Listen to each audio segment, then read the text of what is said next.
This is Jerry with Second Chance Canine. Out here doing some night drills off leash with a 5-month-old Belgian Malinois. It's his first night off leash, his third night on the e-collar. I come out here to the middle of nowhere, so they have the best opportunity for success. So we're gonna get going on the bike here and get going up the road.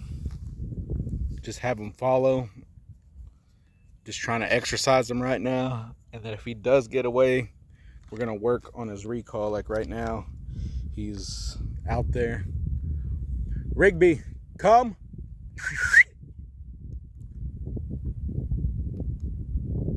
This is the tap. Good boy. Good recall, buddy. I didn't even see you. You were out there. So the first recall did a good job. Where my program's different from other programs is that, like I said, they're doing something around the clock. Tomorrow he's going to get introduced again to my nephew. The first day he tried to bite him, growled at him. So tomorrow he's going to get introduced to my nephew and a golden retriever, possibly go swimming. They do the trail every day. They come out here and do their thing. They get exposed to the bike, rollerblades, just different stuff to desensitize them to environments. The other places, you take your dog there and then a couple of weeks later you're having behavior problems and they're not listening and doing what they're supposedly trained to do, and it's because they trained them in a room by themselves so that they can succeed, so that whenever you show up, they can show you under perfect conditions how your dog performs. But it's not realistic. I mean, your dog's gonna come across kids on scooters, kids on bikes. Let's go. So they need to be ready to not react. Like, see, he was barking and everything before. Now he's just following the bike. He's not barking or growling or trying to bite the tire or bite the back of my ankles. Like I said, this is just day 3, and where my program might not be the program for you. You know, some guy called me today and said, well, it's expensive, didn't like the price, and I'm not for everybody, but your dogs will get a lot of exposure to real life situations. Like if you're wanting to take them to the beach, you're wanting to take them to follow you while you're on the bike. If I was more coordinated, I'd point the camera behind me, but I'd probably bust my ass.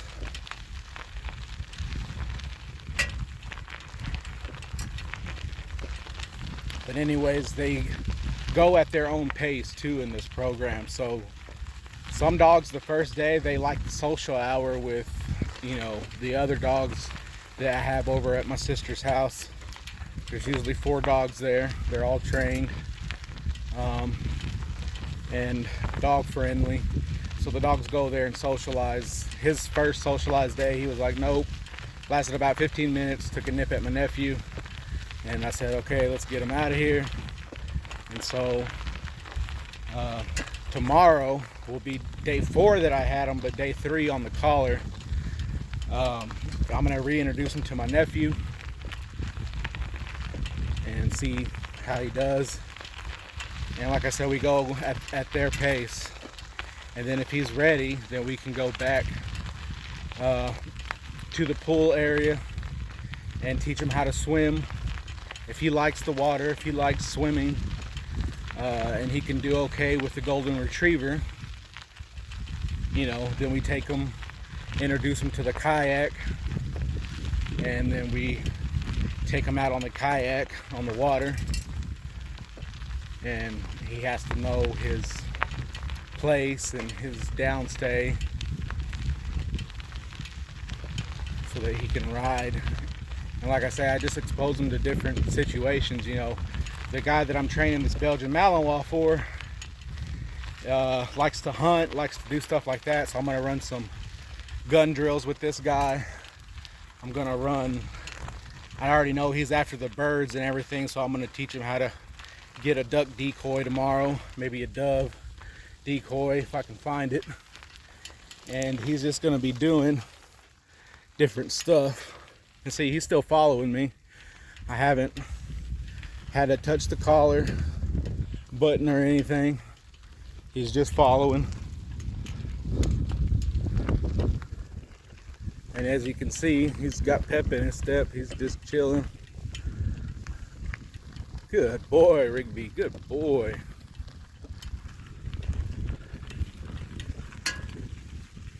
And this is where I differ from the other guys and why you guys sign a waiver, because anytime I take them out away from the facility, it is videotaped like this, just in case something does happen. But it's also why you sign a waiver liability, because it is a living, breathing animal. Something might happen, could happen, it hasn't, but just in case. Your dogs aren't just at a facility all the time. They're learning how to load up in a truck. They're learning how to ride in a crate in the back of the truck. They're learning etiquette inside the truck. And like I said, just how to function in everyday life. This guy, he takes this pup to work. Sometimes he's reactive towards some of the people, some of the guys that walk in. So we're slowly teaching him that the alert is okay, but the continuous is not allowed. The biting the arms and all that stuff is not okay. The biting the tug toy is good and is allowed. Teaching him when and where to bite, because he is young. He's only 5 months, so it's like still in the teething phase. He's constantly has to have something to satiate that feeling. So we did some frozen water bottles, some frozen Kongs. Good boy, Rigby, good boy. And he loves those, especially inside the crate or doing his place. And see, so even if you do take your dog somewhere and it is, like I say, trained by itself and trained in a place where there's no outside distractions, there's no smells, there's no nothing, then the dog really never learns outside a perfect environment. So this is why we like to take them on the walks, and why walking your dog is so important, because they get to use their nose. Even if you live in a mansion with a big backyard, or you live in a, you know, little shack with a little backyard, your property is essentially just a big kennel to a dog. After a while, it needs new experiences, see new stuff, to smell new stuff, get exposed to new stuff, so it's not freaked out all the time. Good boy, Rigby. So like I say, I'm not for everyone, but the dogs that I train stay that way and are well behaved, well rounded dogs like Zero here. Good boy, Zero's a good boy. God damn, grasshopper almost flew in my mouth.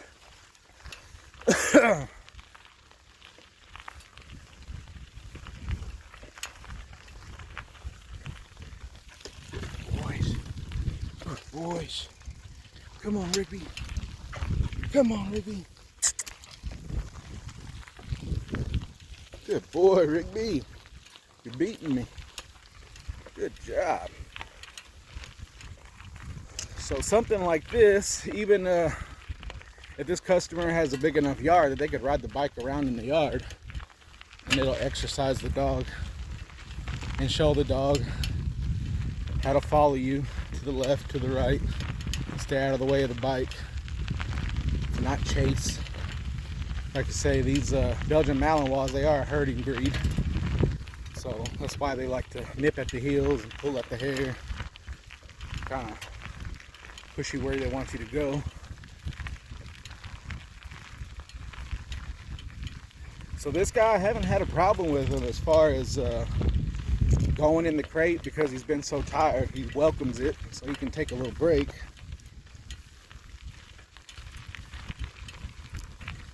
Like I say, if he does start to fuss, just a little Kong toy and he's good. And that's the importance of crate training, is that they need a place to go that they know is safe and they can chill out. And you send them there, like, you know, when a company comes over and he's freaking out, send him to the crate, send him to a place somewhere he knows. Whoa! Man, it's hard to drive with one hand. Almost killed myself again.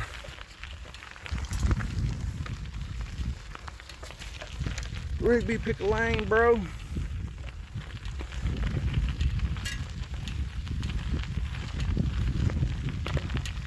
Anyways, this guy isn't afraid of much, so like I said, we're going to introduce him to some guns tomorrow.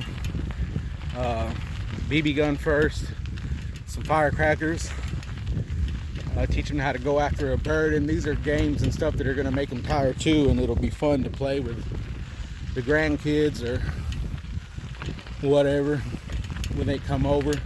It'll give them something to bite, a game and something to do. And it's a useful tool if you should ever take him bird hunting or whatever. He'll start to know his etiquette for where to be and where to stay until after the shot's fired. You go fetch him up.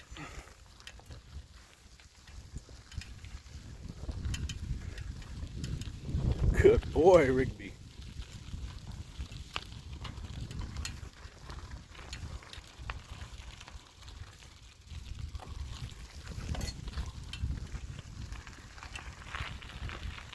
This is Jared with Second Chance K9.